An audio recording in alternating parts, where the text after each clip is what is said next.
Hi, Gary with Shipley Energy here. Madison here called us out because she needs a tune-up on her air conditioning. So we're going to take a look at it and see how it's running. The first thing we want to do is come out here. I'm going to look at her outdoor unit. Oh, this thing looks all rusty, but that isn't going to hurt anything. That's all cosmetic. We need to really get in to see what other things might be wrong with this. First thing I'm going to do, I want to check the fins. Are they bent up?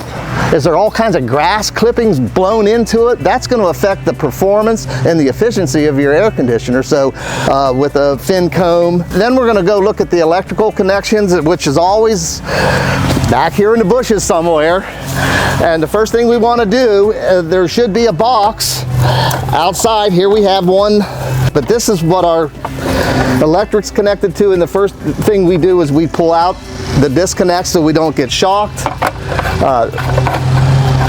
We'll put it somewhere so it doesn't get lost.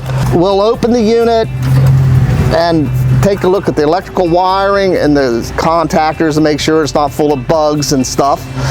But the main thing we want to do is check the coils. That's the most important thing out here, and so that's what I want to do first, is clean the coil, and then we're going to run it, and we're going to see how it runs after we check the wire connections and stuff like that.